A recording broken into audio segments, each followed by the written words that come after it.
আসসালামু আলাইকুম। আপনার উপর শান্তি বর্ষিত হোক। প্রিয় সত্যান্বেষী, খতমে জামালির সত্য ও সুন্দরের ভুবনে স্বাগতম। আসলে জীবনকে সুন্দর করার জন্য প্রয়োজন কোরআনের জ্ঞান। আল্লাহ নিজেই বলেছেন, আমি কোরআনকে খুব সহজ করে দিয়েছি যাতে করে তোমরা এর শিক্ষা মনে রাখতে পারো। হে মানুষ, তুমি কি এর শিক্ষা হৃদয়ে ধারণ করবে না? সূরা কামারের 17, 22, 32 ও 40 নম্বর আয়াতে 4 বার আল্লাহ এই একই কথা বলেছেন। আসুন আমরা কোরআনের শিক্ষাকে হৃদয়ে ধারণ করার জন্যে পুরোপুরি মনোনিবেশ করি। আর এই প্রয়াসে আমি শহীদ আল বুখারী মহাজাতক আপনার সাথে রয়েছি। হালকাভাবে চোখ বন্ধ করুন, নাক দিয়ে লম্বা দম নিন, ধীরে ধীরে মুখ দিয়ে দম ছাড়ুন।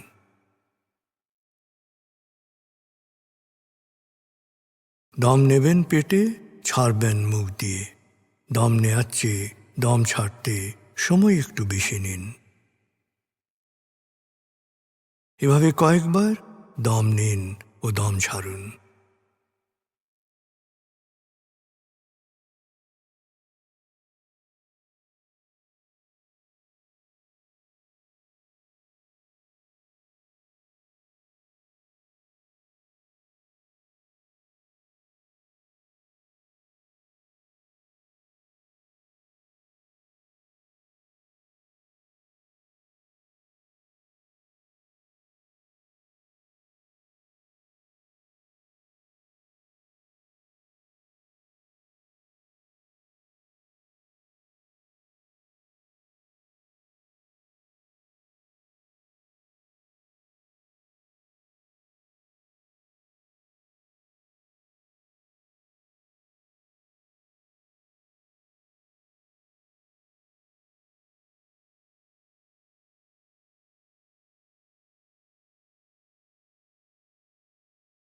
এবার দম স্বাভাবিক হতে দিন।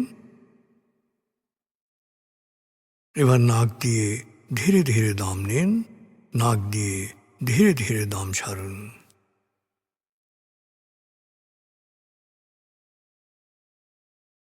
এভাবে কয়েকবার দম নিন, দম ছাড়ুন।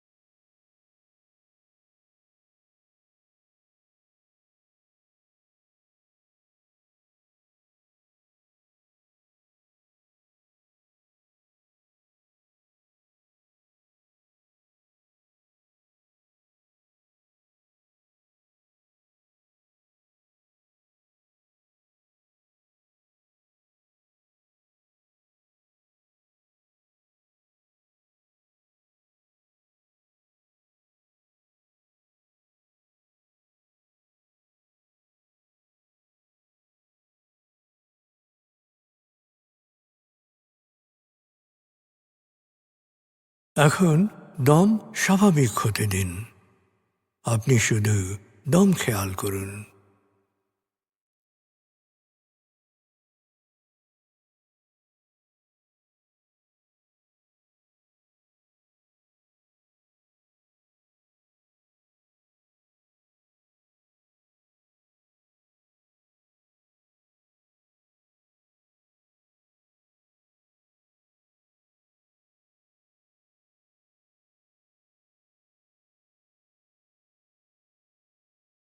প্রিয় সত্যান্বেষী, এবার আমরা ডুবে যাব সূরা ফাতিহার তেলাওয়াত ও মর্মবাণীতে।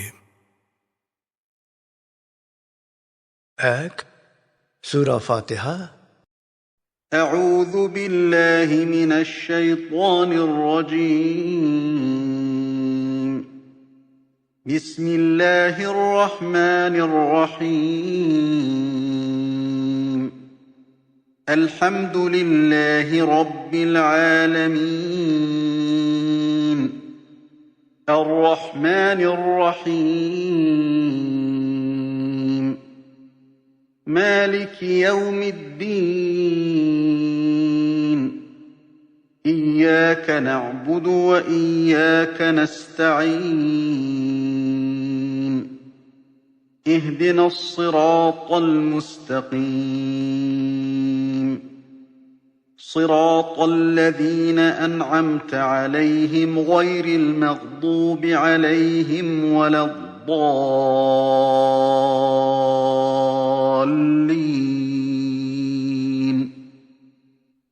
দয়াময় মেহেরবান আল্লাহর নামে। সকল প্রশংসা মহাবিশ্বের প্রতিপালক হে আল্লাহ তোমারই জন্যে। তুমি দয়াময় মেহেরবান কর্মফল দিবসের মালিক। আমরা শুধু তোমারই ইবাদত করি, শুধু তোমারই সাহায্য চাই। প্রভু হে, সাফল্যের সরল পথে তোমার প্রিয়জনদের পথে আমাদের পরিচালিত করো। প্রভু হে, বিভ্রান্ত অভিশপ্তদের অন্ধকার পথ থেকে তুমি আমাদের রক্ষা করো।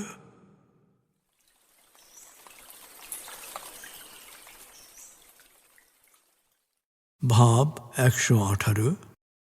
প্রিয় সত্যান্বেষী, ভাব 117 আয়াতগুচ্ছে আমরা শুনেছি কিতাবের বাণীতে বিশ্বাস এবং আল্লাহর সৃষ্টিতে আল্লাহ সচেতনদের জন্যে নিদর্শন সম্পর্কে। ভাব 118 আমরা শুনব সূরা ইউনূস 11 থেকে 21 আয়াতের তেলাওয়াত ও মর্মবাণী।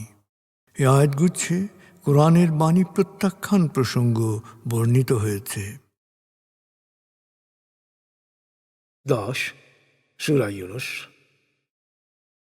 بسم الله الرحمن الرحيم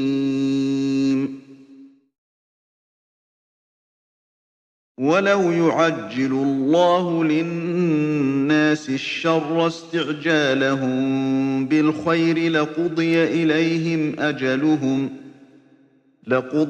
إليهم أجلهم فنذر الذين لا يرجون لقاءنا في طغيانهم يعمهون وإذا مس الإنسان الضر دعانا لجنبه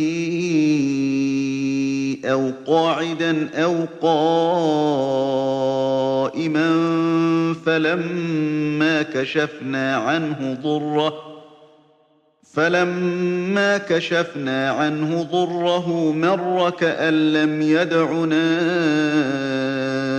إلى ضر مسه كذلك زين للمسرفين ما كانوا يعملون ولقد أهلكنا القرون من قبلكم لما ظلموا وجاءتهم رسلهم بالبينات وما كانوا ليؤمنوا كذلك نجزي القوم المجرمين ثم جعلناكم خلائف في الأرض من بعدهم لننظر كيف تعملون وإذا تتلى عليهم آياتنا بينات قال الذين لا يرجون لقاء نأت بقرآن غير هذا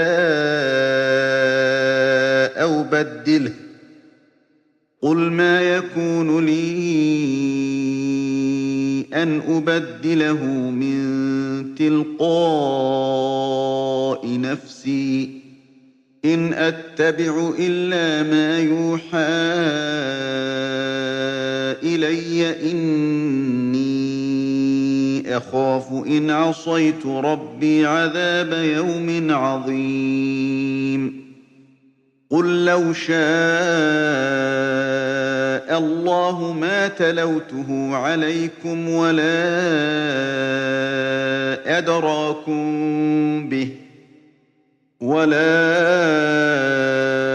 أدراكم به به فقد لبثت فيكم عمرا من قبله أفلا تعقلون فمن أظلم ممن افترى على الله كذبا أو كذب بآياته إنه لا يفلح المجرمون ويعبدون من دون الله ما لا يضرهم ولا ينفعهم ويقولون هؤلاء شفعاؤنا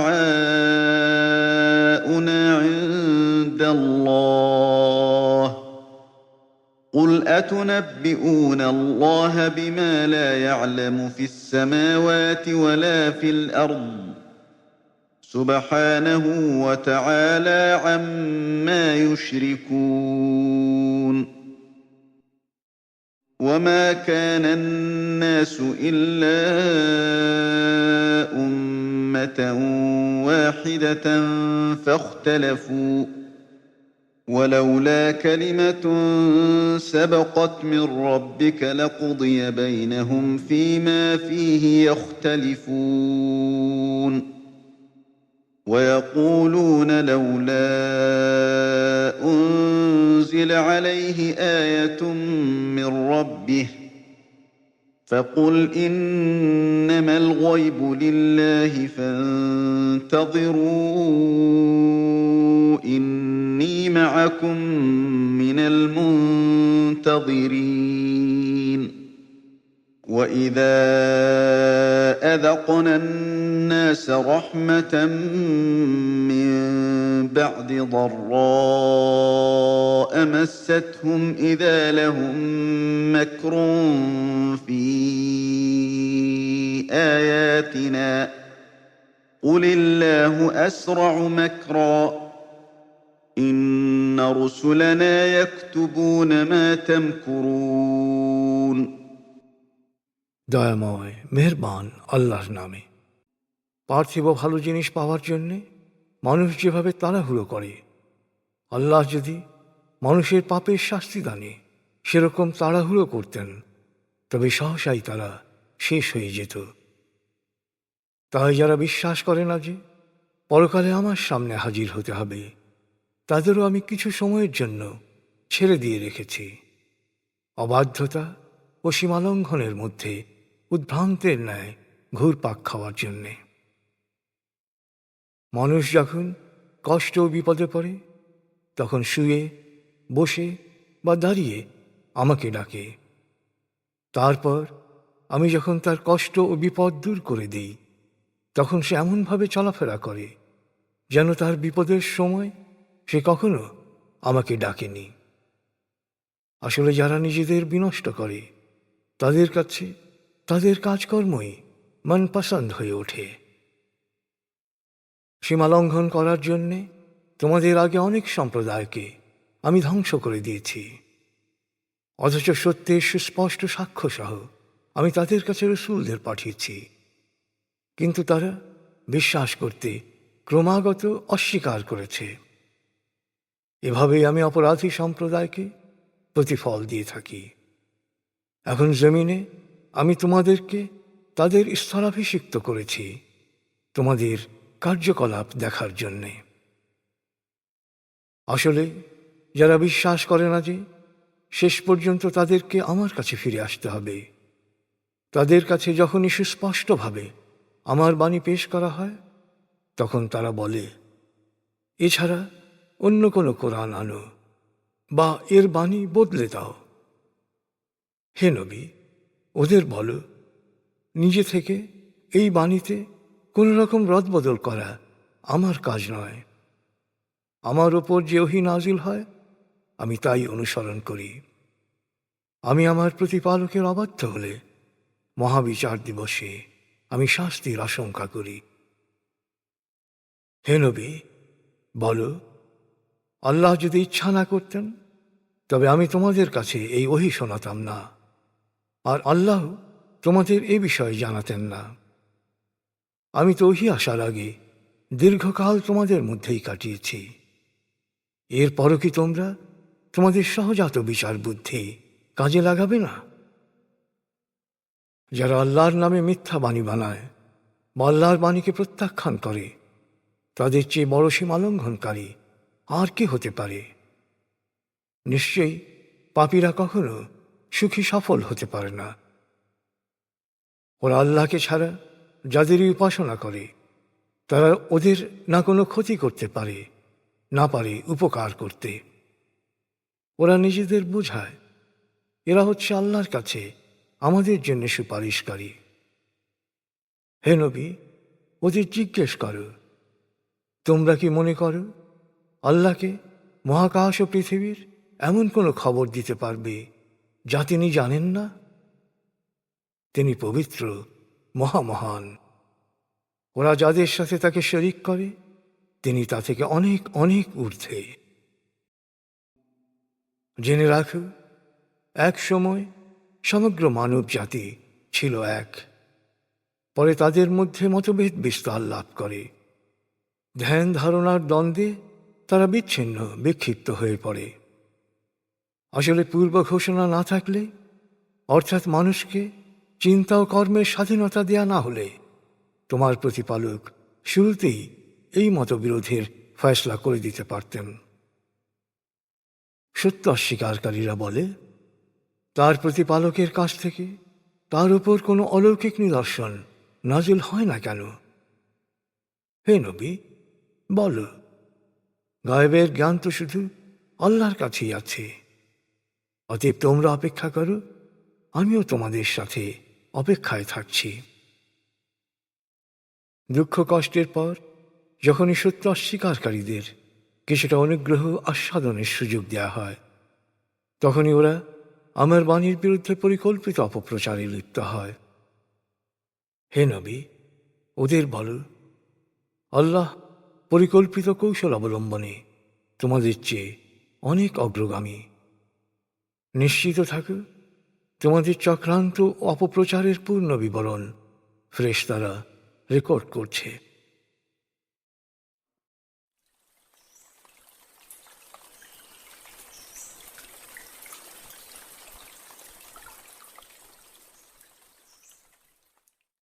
প্রিয় সত্যান্বেষী, এবার আজকের আয়াতগুচ্ছ থেকে একটি পয়েন্ট নিয়ে ভাবুন যা আপনি অনুসরণ করার চেষ্টা করবেন।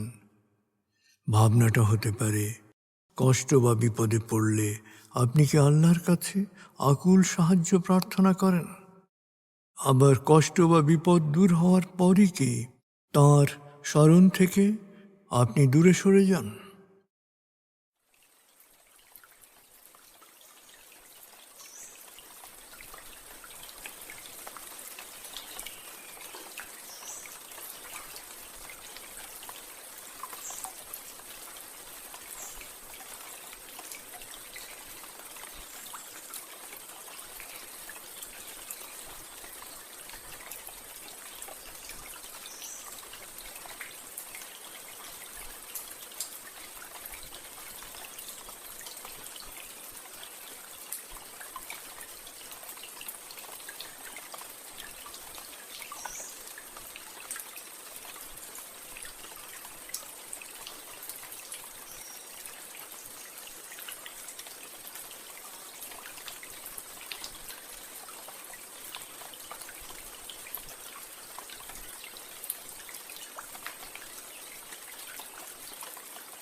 প্রিয় সত্যান্বেষী, কোরআনের মূল শিক্ষা শুকরিয়া ও দোয়া।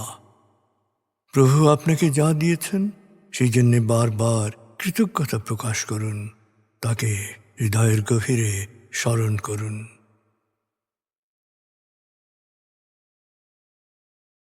আল্লাহ আল্লাহ আল্লাহ আল্লাহ আল্লাহ আল্লাহ আল্লাহ আল্লাহ আল্লাহ আল্লাহ আল্লাহ।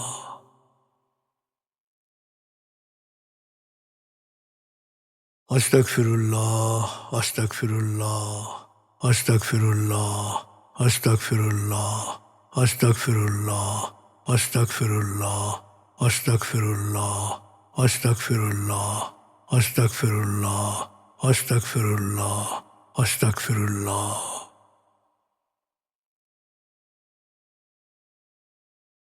আসুন প্রার্থনায় ডুবে যাই। হে আমাদের প্রতিপালক, আমাদের ইহকাল ও পরকালের কল্যাণ দান করো। আগুনের শাস্তি থেকে তুমি আমাদের রক্ষা করো। হে আল্লাহ, পানাহ দাও ভয় ভীতি আতঙ্ক থেকে, অশান্তির আগুন থেকে, অস্থিরতা হতাশা পেরেশানি থেকে, দুঃখ কষ্ট থেকে, ঋণ ও কুফরি থেকে, অভাব আসক্তি ও নেতিবাচকতা থেকে।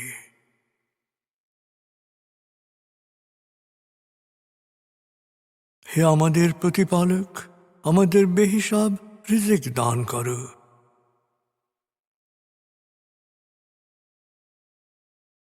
হে নিরাময়কারী, আমাকে পরিপূর্ণ নিরাময় ও সুস্বাস্থ্য দান করো।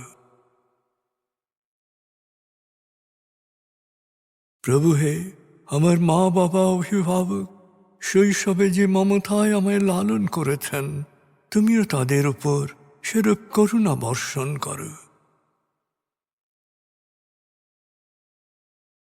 হে আমাদের প্রতিপালক, আমার পরিবারকে প্রাজ্ঞ সুখী ও সমৃদ্ধশালী পরিবারে রূপান্তরিত করো।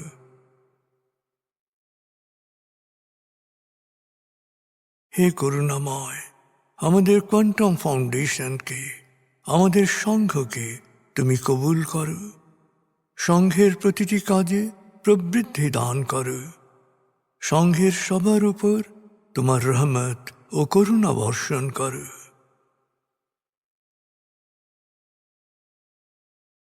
প্রভু হে, আমাদের দেশকে তুমি ভালো মানুষের স্বর্গভূমিতে রূপান্তরিত করো। হে করুণাময়, পৃথিবীর সকল শোষিত বঞ্চিত মানুষকে জালেমের জুলুম থেকে, শোষকের শোষণ থেকে মুক্তি দাও।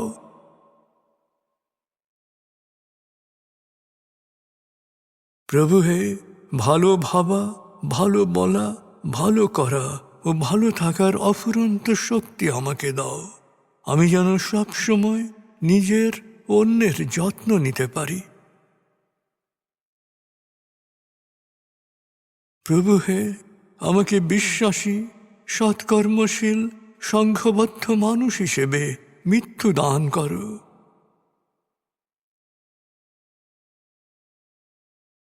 অনুভব করুন, আল্লাহ আপনার অন্তরেই আপনার কথা শুনছেন।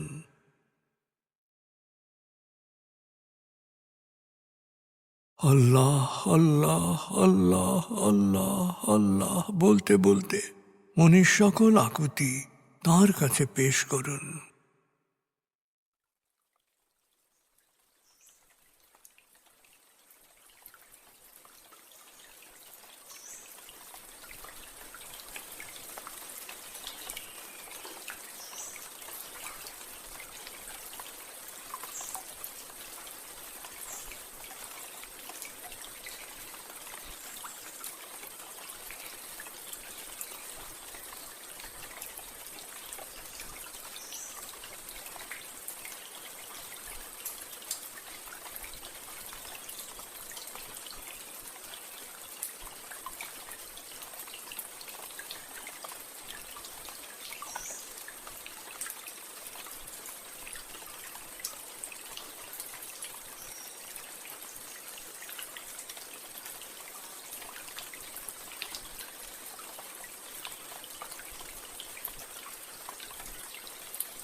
এবার মনে মনে বলুন, দয়াময় তুমি মহান, সর্বশক্তিমান, আমি তোমারই দাস, আমি তোমাতেই সমর্পিত। দয়াময় তুমি মহান, সর্বশক্তিমান, আমি তোমারই দাস, আমি তোমাতেই সমর্পিত।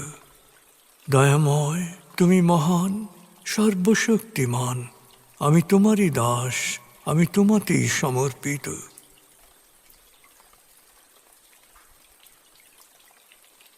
অনুভব করুন আল্লাহ আপনার প্রার্থনা কবুল করেছেন।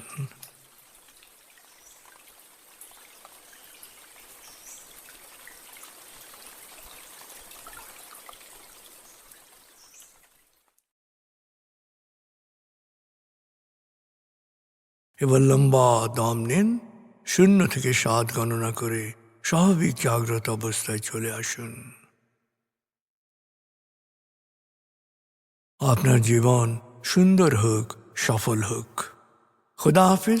আসসালামু আলাইকুম। আপনার উপর শান্তি বর্ষিত হোক।